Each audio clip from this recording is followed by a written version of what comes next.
الحمد للہ وکفا وسلام علی حبیبہ المصطفیٰ اما بعد بحمدہ تعالی و بکرم مصطفیٰ صلی اللہ تعالی علیہ وسلم۔ آج کی چوتھی شب میں قرآن عظیم کے 5.5 پارے مکمل ہو چکے ہیں۔ اللہ تبارک و تعالی بقیہ قرآن کو اسی طرح سے ہمیں تجوید کے ساتھ پڑھنے اور آپ سب کو خشوع و خضوع کے ساتھ سماعت کرنے کی توفیق عطا فرمائے۔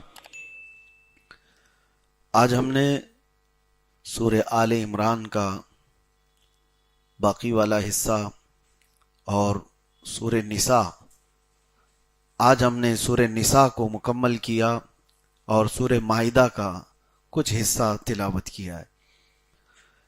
عورتوں کے نام سے پوری سورہ ہے۔ نساء عربی میں کہتے ہیں عورتوں کو۔ ان کے بہت سارے معاملات اس میں بیان بھی ہوئے ہیں، اور خاص طور پر اس میں اللہ تبارک و تعالیٰ نے نکاح کے متعلق بھی فرمایا کہ فَانْكِحُوا مَا طَابَ لَكُم مِّنَ النِّسَاءِ مَثْنَىٰ وَثُلَاثَ وَرُبَاعَ، تم میں جو تمہیں پسند آئے نکاح کر لو کسی عورت سے، 2 ہو 3 ہو 4 ہو، یہ اجازت دی گئی ہے، واجب نہیں ہے۔ اس کو لے کر پوری دنیا میں ایک واویلا مچایا جاتا ہے کہ مسلمان 4 رکھتے ہیں اور 4 ان کے ہاں عورتیں ہوتی ہیں۔ کتنے گھروں میں انہوں نے دیکھا ہوگا۔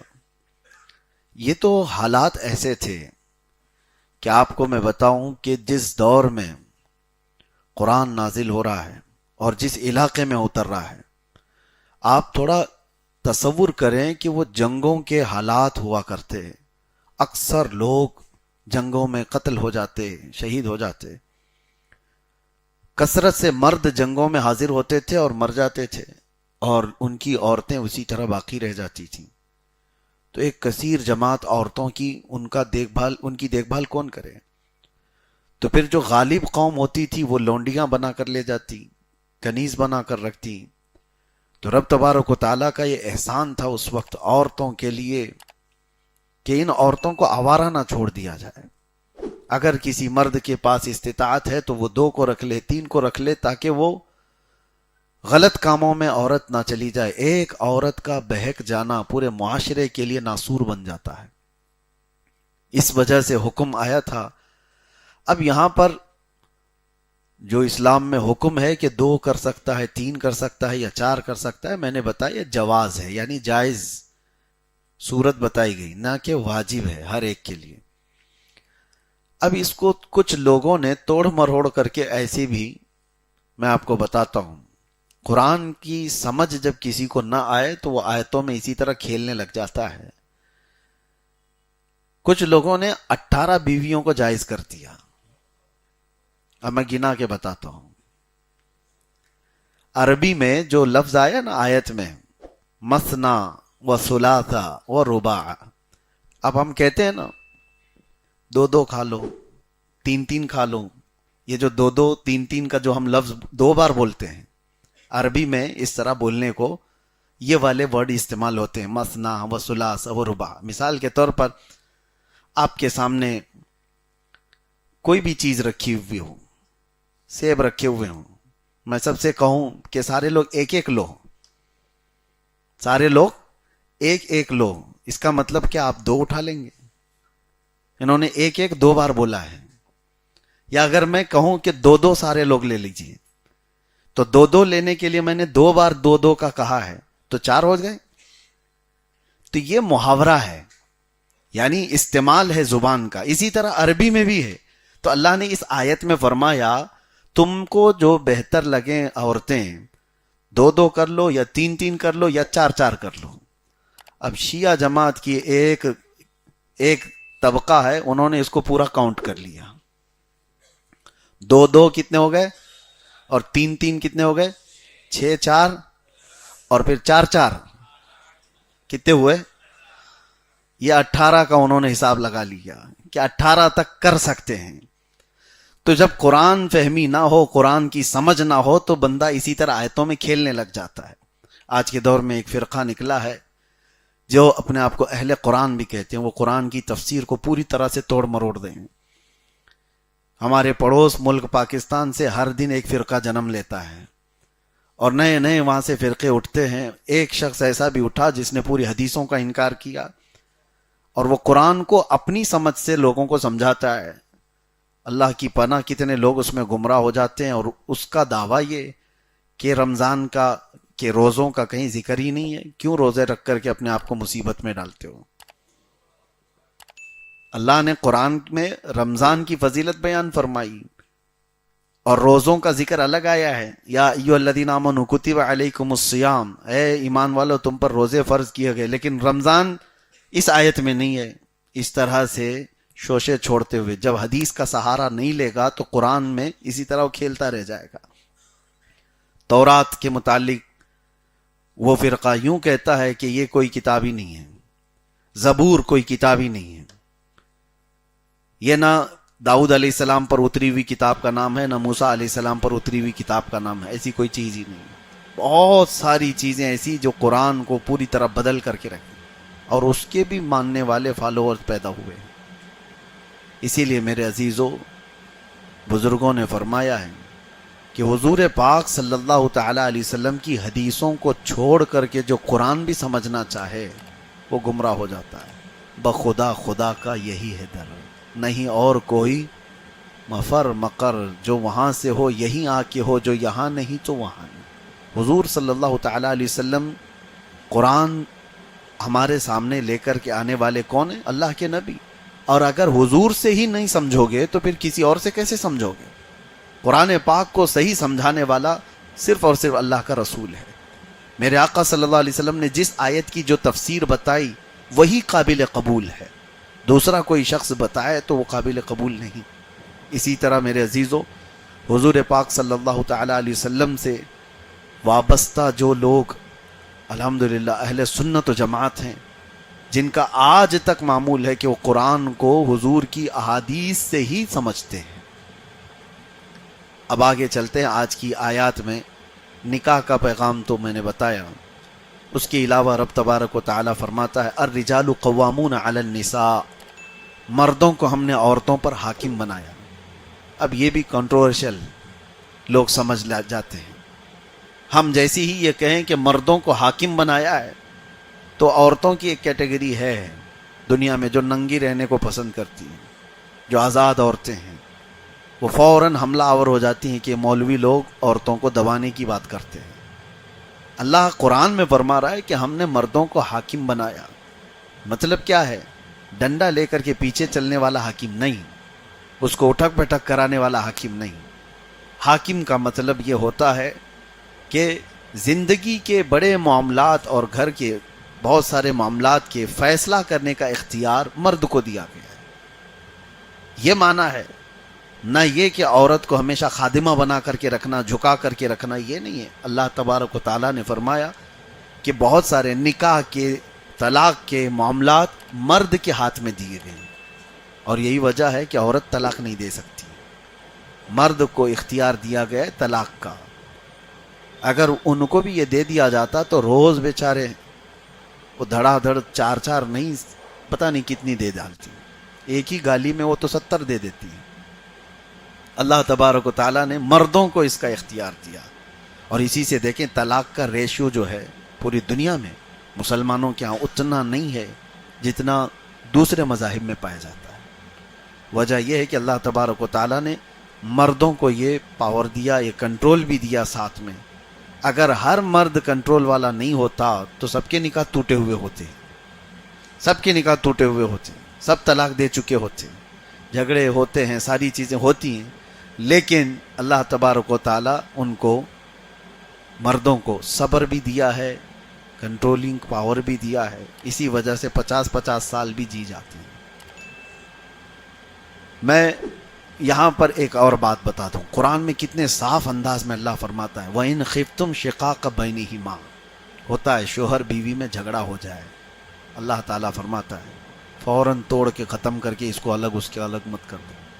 فَبْعَثُوا حَكَمًا مِّنْ أَهْلِهِ وَحَكَمًا مِّنْ أَهْلِهَا، عورت کی طرف سے ایک حکم کو بلاؤ، مرد کی طرف سے ایک حکم کو بلاؤ۔ حکم کو بلاؤ، فتین کو نہ بلاؤ۔ حکم کس کو کہتے ہیں؟ صلح چاہتا ہو، مرد کے خاندان سے ایک، عورت کے خاندان سے ایک۔ یہ قرآن کا حکم بتا رہا ہوں۔ ان یریدا اصلاحا، اللہ فرماتا اگر وہ اصلاح چاہتے ہیں دونوں لوگ، یوفق اللہ بینہما، اللہ غیب سے ان کے دلوں میں محبت پیدا کر دے گا۔ توڑو مت فوراً، ایک ادھر سے ایک ادھر سے بیٹھے۔ اسی لیے ہمارے ہاں بھی آج بھی رواج یہ ہے کہ شوہر اور بیوی کے درمیان کچھ معاملات ہو جائیں، انبن ہو جائیں، تو بڑے آتے ہیں، بات کرتے ہیں، اور جب بڑے بیٹھ کر کے بات کریں گے تو معاملات حل ہوتے ہیں۔ یہ تمہارے سے حل نہیں ہوتے، یہ اللہ تعالی حل کرتا ہے۔ ہاں، لیکن جھگڑے ہونے کے اسباب بھی کچھ گھر والوں کے ہوتے ہیں۔ اکثر عورتوں کے گھروں کے معاملات جو خراب ہوتے ہیں اس کی وجہ ان کا مائکہ ہی ہوتا ہے، اکثر جگہ پر۔ یہ آج کی بات نہیں ہے، برسوں پرانی چیزیں۔ عورتیں جب بیاہ کر کے مرد کے گھر آ گئی ہیں تو وہ اپنے مرد کے گھر کو پوری طور پر سنبھال لیں، کیونکہ وہ امور خانہ داری کی وہ مالک ہو چکی ہے۔ عورت کو کیا کہا جاتا ہے پتہ ہے؟ ربۃ البیت۔ عورت کا یہ لقب ہے، ربۃ البیت کا مطلب ہے گھر کو پالنے والی۔ وہ تمہارا لقب نہیں، عورت کا لقب ہے۔ تو ربۃ البیت کو ٹیوشن اپنی اماں سے نہیں لینا چاہیے، وہاں سے لیتی رہے۔ اور وہاں کتنے ایسے معاملات ہم نے دیکھے، بیٹی کا باپ ہے وہ توڑنے پر ہی تیار ہے، بیٹی کو لے جانے کے لیے ہی تیار ہے، کب تک لے کر جا کر رکھے گا اپنے پاس؟ یہ تمام معاملات قرآن کے خلاف ہیں۔ خاص طور پر تمہاری بیٹیاں بھی جس گھر میں گئی ہیں، ہوتا کیا ہے، انسانی فطرت میں آپ کو بتا رہا ہوں، ایک یہ سائیکالوجی ہے، ایک نیچرل چیز ہے۔ جو ہمارا رشتہ دار ہم سے دور رہتا ہے اس کی چھوٹی سی بھی تکلیف ہم کو بڑی لگتی ہے۔ مثال کے طور پر تمہارا بیٹا امریکہ میں رہ رہا ہو، اگر ایک بار فون آ جائے نا بخار ہوا تو بے چینی بڑھ جاتی ہے، کیوں؟ سامنے نہیں ہے، دور ہے، تو بہت تیزی سے ہمارے اندر بے چینی اور گھبراہٹ بڑھ جاتی ہے۔ آپ کے بھائی کہیں دور رہ رہے ہو تو انسانی فطرت ہے، دور رہنے والے کی چھوٹی تکلیف بھی بڑی لگتی ہے۔ اسی طرح بیٹی بیاہ کر کے سسرال گئی ہے اور وہاں جا کر کے اس نے ہلکے سے فون کر دیا کہ آج میرے سر میں بڑا درد تھا، تو ادھر واویلا ہو گیا کہ اس کو صبح سے شام تک اتنا کام کرائے کہ اس کا سر پھٹ رہا ہے۔ باقی ساری کہانی تو تم نے گڑھی، اس نے صرف اپنے سر درد کی بات کی تھی۔ تو ہوتا یہ ہے، یہ فطرت کی بات میں بتا رہا ہوں، نیچرل ہے یہ۔ دور رہنے والے کی چھوٹی تکلیف بھی ہم کو بڑی لگتی ہے۔ تو عام طور پر ہونا یہ چاہیے کہ ایسے وقت میں آئیڈیل کون ہو؟ آئیڈیل ہو تو سیدہ فاطمۃ الزہرا کی زندگی، سیدہ کائنات فاطمۃ الزہرا سلام اللہ علیہا۔ وہ گھر کے کام سارے کر رہی تھیں، ان کے ہاتھوں میں چھالے پڑے ہوئے تھے۔ تو مولا علی کرم اللہ وجہہ الکریم نے حضرت فاطمہ سے کہا، فاطمہ جاؤ، بدر کے جنگ کے بعد مال غنیمت بہت آیا اور رسول پاک صلی اللہ علیہ وسلم سب کو تقسیم کر رہے ہیں مال، اور ایک غلام اپنے لیے بھی مانگ کے لے آؤ، اپنے لیے بھی، ہمارے گھر کے لیے بھی ایک غلام مانگ کر کے لے آؤ۔ حضرت علی خود نہیں گئے، حضرت فاطمہ سے کہا تمہاری تکلیف دیکھی نہیں جاتی، اتنا دن بھر تم کام کرتی ہو۔ تو حضرت فاطمہ ان کا سن کر کے حضور کے پاس آئی تھی۔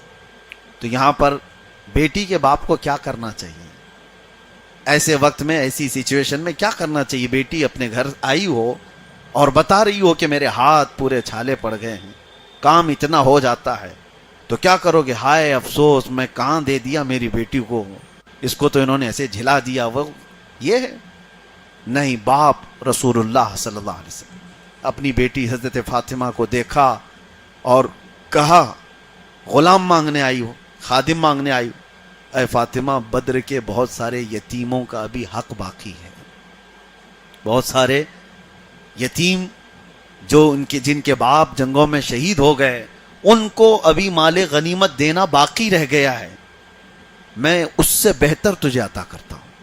اور کہا جب کام کاج سے بہت زیادہ تھک جائے تو رات کو 33 بار سبحان اللہ پڑھو، 33 بار الحمدللہ، 34 بار اللہ اکبر، تمہاری ساری تھکان دور ہو جائے گی۔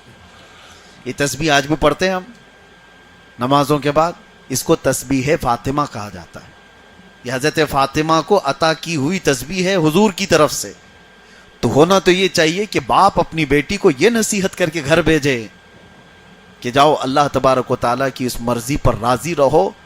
ان مع العسر یسرا، ہر تکلیف کے بعد آسانی ہے. اگر آپ اپنی بیٹیوں کو اس طرح کی نصیحت کرتے رہیں تو انشاءاللہ العزیز گھر نہیں ٹوٹیں گے. اور عورتوں کی بھی ایک عادت ہے، وہ سناتی وہاں ہیں جہاں ان کی سنی جاتی ہے. زیادہ اگر سنتے رہ گے تو بہت سناتی ہے. اگر شکایت سننے میں آپ نے انٹرسٹ زیادہ دکھایا تو وہ 4 شکایتیں اور لے کر کے آئیں گی. اور ایک مرتبہ آپ نے اگنور کر دیا تو کہتی ہے میرے باپ تو سنتے ہی نہیں، سنا کے کروں کیا. اس کے بعد اس کو جینے کا خود کا طریقہ معلوم ہو جائے گا. بسا اوقات گھر بسانے کے لیے ماں باپ کو یہ ذمہ داری اپنانی چاہیے. یہ آیت قرآن پاک میں اللہ تعالیٰ نے فرمایا ان یریدا اصلاحا یوفق اللہ بینہما، یہاں تک. اور اس کے بعد 5ویں پارے میں ایک آیت اور ہے جو ہمارے رونگٹے کھڑے کر دیتی ہے. اللہ تعالیٰ فرماتا ان الذین کفروا بآیاتنا سوف نصلیہم نارا، جنہوں نے ہماری آیتوں کو چھوڑ دیا، جھٹلا دیا، اللہ فرماتا ان قریب ہم ان کو ایسے دوزخ میں ڈالیں گے. کلما نضجت جلودہم بدلناہم جلودا غیرہا لیذوقوا العذاب، جب جب ان کی چمڑی پکے گی ہم دوسری چمڑی ان کو پہنا دیں گے تاکہ وہ نیا عذاب چکھ سکے. حضرت کعب احبار رضی اللہ تعالیٰ عنہ اس آیت کی تفسیر میں فرماتے ہیں، ان سے پوچھا گیا کہ کتنی دیر میں یہ چمڑی بدلی جاتی ہے جہنم کے عذاب میں؟ جب بندے کو آگ میں ڈالا جائے، چمڑی گھل جائے اس کی، پھر اس کی چمڑی کو پھر سے بدلا جائے تاکہ وہ نیا عذاب چکھ سکے، تو وہ فرماتے ہیں 1 گھنٹے میں 70 بار بدلی جائے گی. 1 منٹ سے بھی پہلے جسم کی پوری چمڑی نہیں بنا دی جائے گی. اصل میں مسئلہ یہ ہے کہ یہ جو سکن ہے، یہ جو چمڑی ہے، یہ پین ریسیور ہے، درد کو ایکسیپٹ کرنے والی. اور جب ایک بار جل جائے تو عام طور پر ہوتا یہ ہے کہ جلے ہوئے حصے کو پھر اگر کچھ ٹچ کیا جائے تو پتہ نہیں چلتا. آپ دیکھیں جلی ہوئی چمڑی جہاں پر ہوگی، داغ ہوگا، اس کو چونٹی کاٹے تو اتنا نہیں لگتا کیونکہ وہ ڈیڈ ہے. اس وجہ سے کہ جلی ہوئی چمڑی کو دوبارہ نیا عذاب چکھایا جائے تو یہ چمڑی بدل دی جاتی ہے. قرآن پاک میں ہے ڈرو اس جہنم کے عذاب سے جس میں 1 گھنٹے میں 70 بار ہمارے جسم کی جلد کو بدل دیا جاتا ہو. اللہ تبارک و تعالیٰ اس عذاب نار سے ہمیشہ محفوظ فرمائے. رمضان میں میرے عزیزوں اور دعا کیا کرنی چاہیے آپ کو؟ روزانہ یہ دعا کریں کہ اللہ تیری جہنم سے بڑا ڈر لگتا ہے، اس عذاب سے ہماری حفاظت فرما. اور حضرت سفیان ثوری کی ایک دعا تھی، وہ ہم اکثر اپنے ذکر میں بھی کرتے تھے، الہی لست للفردوس اہلا ولا اقوى على نار الجحیم فاغفر ذنوبی بفضل جودک یا اللہ. اے اللہ میں تیری جنت الفردوس کے قابل تو ہوں نہیں، تیری جنت میں جانے کے قابل تو ہوں نہیں، لیکن اے مولا تیرے جہنم کا عذاب سہنے کے قابل بھی نہیں ہوں، وہ برداشت کرنے کے بھی قابل نہیں ہوں. لہٰذا بس بات اتنی رہ جاتی ہے تیرے فضل اور تیرے جود و کرم کی، بس تو اپنے جود و کرم سے مجھے معاف کر دے اور جہنم سے آزاد کر دے. یہ دعا ہے. اس آیت کے بعد پھر رب تبارک و تعالیٰ نے ایک ایسی آیت بیان فرمائی جو ہمارا ایمان ہے. ایمان کیا ہے سنیے. آیت آئی ہے فَلَا وَرَبِّكَ لَا يُؤْمِنُونَ حَتَّى يُحَكِّمُوكَ فِي مَا شَجَرَ بَيْنَهُمْ. اللہ فرماتا ہے قسم خدا کی وہ شخص ایمان والا ہو ہی نہیں سکتا جو اپنے آپسی معاملات میں اپنے رسول کو حکم نہ بنائے. حضور پاک صلی اللہ تعالیٰ علیہ وسلم کو وہ حاکم نہ بنائے، وہ مومن ہی نہیں ہے. وہ تو اس زمانے کی بات تھی. آج کے دور میں کئی لوگوں کو دیکھا، کچھ لوگ ایسے آئے. ابھی 8 دن پہلے کی بات میں بتا رہا ہوں، ہمارے جو وکیل حضرات ہیں ان کے ساتھ بیٹھے تھے. کہا کہ ایک خاتون کا کچھ مسئلہ آیا، طلاق کا مسئلہ. بیچارے وکیل ہیں اور سوچتے ہیں کہ کورٹ کے چکر کاٹنے سے پہلے کچھ اچھا حل ہو جائے. تو انہوں نے سمجھایا کہ دیکھو شریعت میں یہ تمام چیزیں، تو اس کے حق میں نہیں آ رہی تھی بات. تو عورت نے انکار کر کے کہا میں ایسی شریعت کو مانتی نہیں. معاذ اللہ، یہ ایک بار نہیں، میرے ساتھ بھی کئی معاملات ایسے ہوئے. اگر اس عورت کے حق میں آپ نہیں بات کریں گے تو سیدھے انکار کرتی ہے، میں ایسی حدیثوں کو نہیں مانتی، میں ایسی شریعت کو نہیں مانتی۔ میرے عزیزو، وہ ایسا کہنے والا کافر ہے، ایمان ختم ہو چکا ہے۔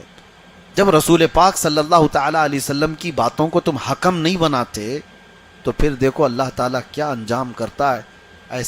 ایسے لوگوں کے سامنے تمہیں کھڑے ہونا پڑتا ہے، جھکنا پڑتا ہے، جن کے سامنے کبھی تم بات کرنے کی بھی اہل نہیں تھے، یعنی وہ ہمارے اہل نہیں تھے، ایسے لوگوں کے سامنے بھی کھڑا ہونا پڑے گا، ذلیلوں کے سامنے ہاتھ جوڑنا پڑے گا، اس لیے کہ اللہ کے رسول کو حکم نہیں بنایا۔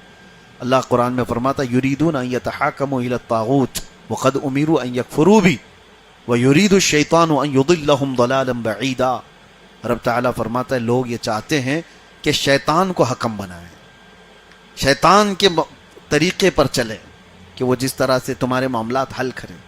دیکھیں محلوں میں بہت سارے شیطان بیٹھے ہوئے ہیں جو مسئلے حل کرنے کے لیے، لوگوں کو ایسے چاہیے پیسے والے لوگ مسئلے حل کریں، جو گنڈے لوگ ہیں وہ مسئلے حل کریں۔ وہ گنڈا مسئلہ کیسے حل کرے گا؟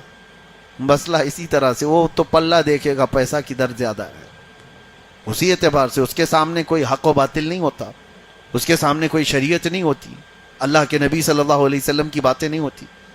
تو یہاں پر لوگوں نے اگر یہ مزاج بنایا تو قرآن کہہ رہا ہے، قرآن میں اللہ تعالیٰ پہلے ہی بیان فرمایا، شیطان کو جنہوں نے حکم بنایا وہ دنیا میں کافر ہو گئے اور آخرت میں دردناک عذاب کے لیے ان کو اٹھایا جائے گا۔